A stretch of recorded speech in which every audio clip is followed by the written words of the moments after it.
Okay, so I wanted to make a quick demo going over Istio's use of the add-on Kiali. Hopefully I'm pronouncing that right. But I wanted to show a little bit what's going on. I have a local cluster um, using kind, right? So I'll show you what that looks like here. So I have kind get clusters. It's going to run that command right there. So we have kind, right? So then that's my local cluster, right? And then I'll show that configuration breakdown. So I have 3 nodes, right? A worker, worker 1, worker 2. I'm pretty generic in that realm, and I'm running 1.26, right? So I already installed Istio.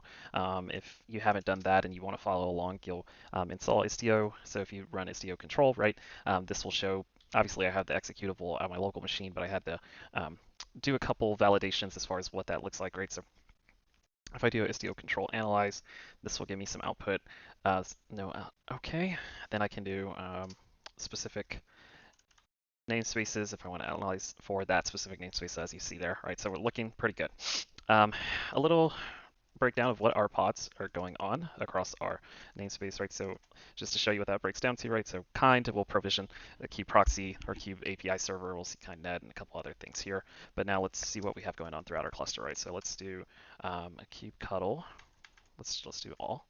So as you can see, I have quite a lot going on throughout this cluster. I deployed this demo through Kiali's documentation. It essentially simulates the microservices communicating in a visualized form, but just want to show you how that breaks down, right? What exactly is running in the background. So we have quite a lot going on. So let's break down our services. So if we can see, I got Prometheus running. I do have Kiali over here. I got Jaeger, Grafana, Loki as well, right? And then some services related to our demo that we'll cover today.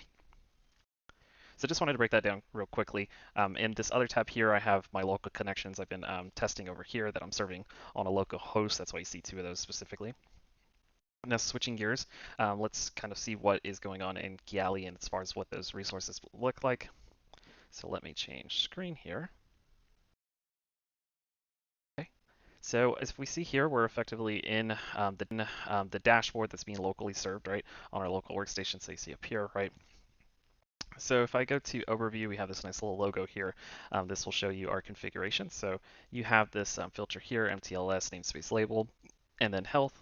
If I'm looking for anything that's healthy, this will display my health across my cluster, right? So we see we have some inbound traffic, outbound traffic, and I'm going to deploy effectively what is known as a load tester workload, and this is going to generate some traffic for us, okay? So let me do that in the background.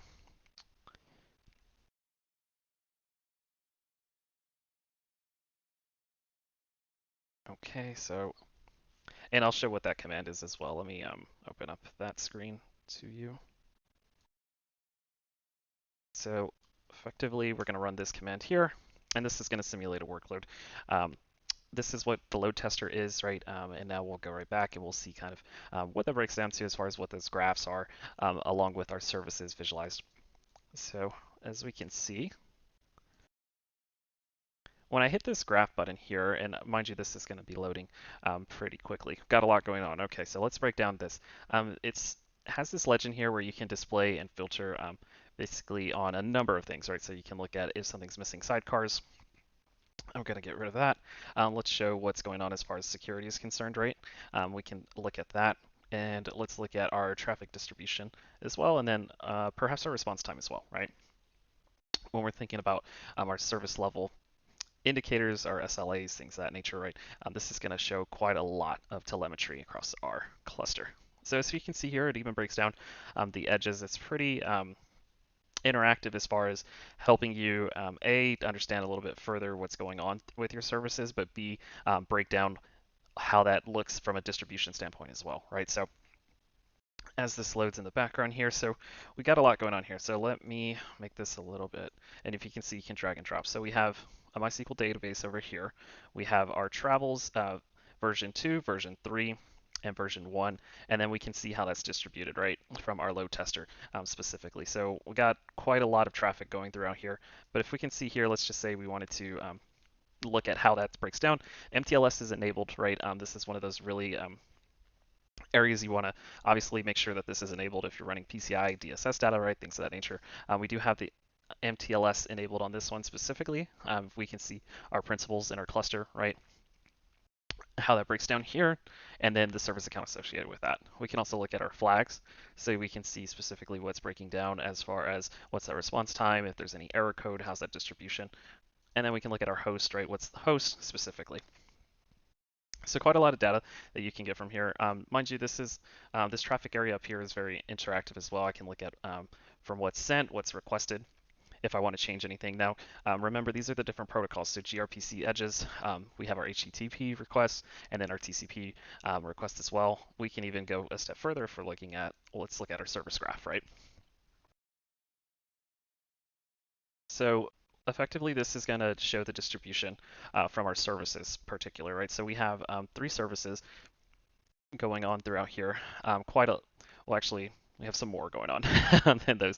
We can see specifically 11 services over here from the current graph, and then we have 3 workloads. Now, mind you, this is just showing from the current graph specifically. You see on this icon right here, this will tell you from a health perspective if there's objects analyzed from the Istio configuration, right? Now, what I really like about this dashboard specifically is I can go into applications and get a breakdown from our namespaces. We can see what's going on from earlier. So I deployed 3 specific namespaces a part of this demo, right? So we have agency, control, and portal, all in our travel one. We can see our labels associated with that, along with the sidecar inject, right? Now for this one, I created a gateway. I also created a virtual service a part of that, and then it runs through what we call a destination rule. So let's dig into some of these. So let's look at our flights as far as our application, and that's going to live in our agency namespace, right? So then we can really drill down further. So you have traffic, inbound metrics, outbound metrics, and traces.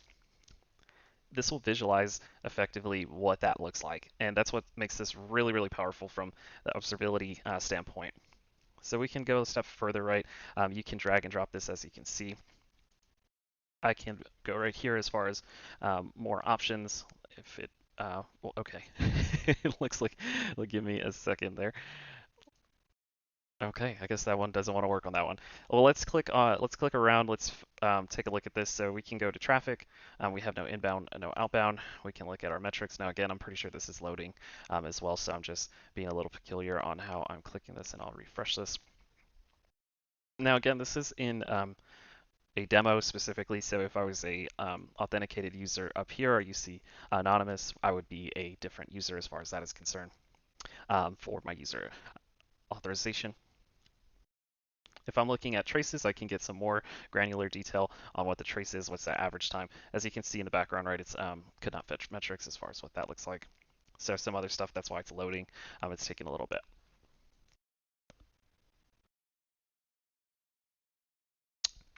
So I'll let that load. But what is really intuitive about this, you can auto inject your services or resources as far as that's concerned. Let me just exit out of that. Let me go to our services. We can take a look from, let's just do the whole cluster at this point. See as we grab this. And again, you can see how fast this is refreshing. I wonder if I can do this a little bit longer in nature so the interval's not from a resource intensive standpoint.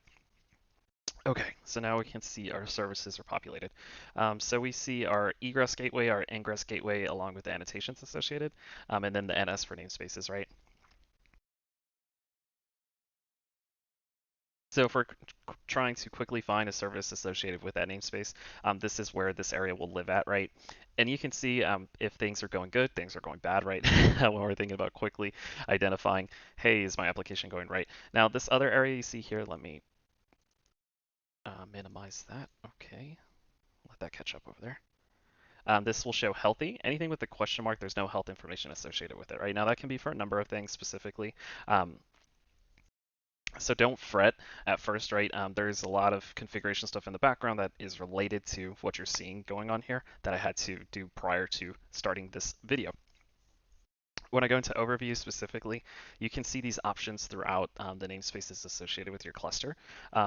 I'll let it refresh for a little bit, but as you can see, I have the travel agency, the portal, and the control. Now this will tell you if the Istio configuration is verified or good to go as far as that earlier area that we saw objects analyzed. Now if you click on this little 3 dots here, you can see a couple options. So for some of these, as you can see as it's updating, I have some stuff going on in that area as well. It looks like I got some, okay, I'll have to take a look at that. But I have disable auto injection, remove auto injection, and then I can create my traffic policies from here, right? So when we think of security, right, that's going to come down to your traffic policies associated with it. Now you can see there's a deny all policy, right? Again, that's going to reference this API from the wizard from the YAML area as well. You can also go to copy all resources, download all resources in the file if you want to do a deny all, right? Let me see if it should give me more options, but maybe they've changed it. Okay, so I'll have to look into adding some information into there, but just to show you what that breaks down to. Again, additionally, you can go over here, and if you wanted to do auto injection, this will effectively look and auto inject the sidecar into that specified service right now. I can also go to Istio config for that specific travel portal and then take a step further to make sure that there is the Istio config a part of that travel portal, right? Now, again, the reason I'm moving a little quickly through this is just to show you, A, how you can get up and running through this, but B, what services are talking to each other through that graphical visualization, and the power of using these tools to obviously understand Istio a little bit further than just the command line perspective. I'm a visual learner, and visually speaking, we want to be able to quickly identify if anything's going awry through our cluster, right? Now we can see from this depiction here in our namespace, right? So we have our travel portal.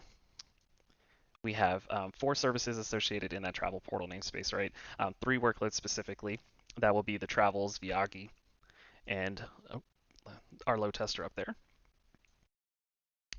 We can see how that breaks down specifically from this service to our travels agency, right?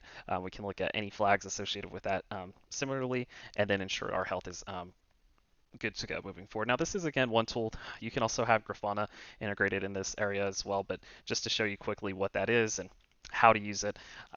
And we'll also go back and inspect our cluster to look at those namespaces so you can understand those labels associated with it. So let me switch screens here.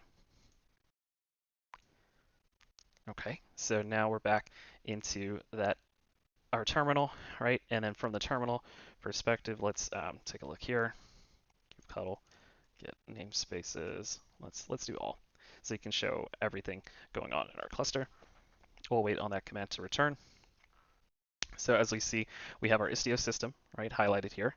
We have our travel agencies that we talked about earlier. Now, the way Istio works, right, is you'll put a label as far as the injection, so then it knows to inject that sidecar into that namespace. So let's get our namespace travel agency, show labels. So as you can see, it's annotated here, the Istio injection enabled, right? And then the metadata associated with that.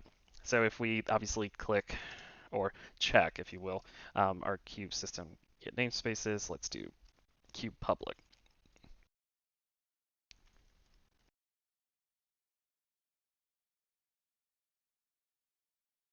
We can see the difference of that, right? So obviously that label's not associated with that. So let's take a look at our pods. I like to do the -A just to show you to get up and running quickly, right? We do have a lot going on in this cluster specifically, so it can get a little noisy. Now, if we run a kubectl get service, we can even drill down further to see what that portal looks like, right? So let's run that. So we can see those 3 workloads or services associated with that area. Essentially, we have our travels, Viagi, and our voyages. Now, let's also, if you run an Istio control help, then you can get this help prompt basically, which will give you any profiles or you can uninstall, you can validate, you can verify the install as well. If you wanted to work with some of the experimental stuff, that's another area that you can enable on your cluster, right? Now, mind you, this is at this point in time, as everything is moving pretty fast in Kubernetes specifically, or the cloud native space, right? Just to show you what version I'm running if you're trying to replicate this. So client version 1.172, if you're running anything lower than that, it might be a little different as far as things are changing fairly fast, is what I'm trying to elaborate further, right? So just to break down what that is, and again, if there's any questions as far as what Kiali is, this is just one area. I plan to do more videos to show you a breakdown of some of these services so you can kind of get up to date with the cloud native landscape, but also understand the purpose of those tools and how your organization can use those further, right? This is a pretty powerful tool.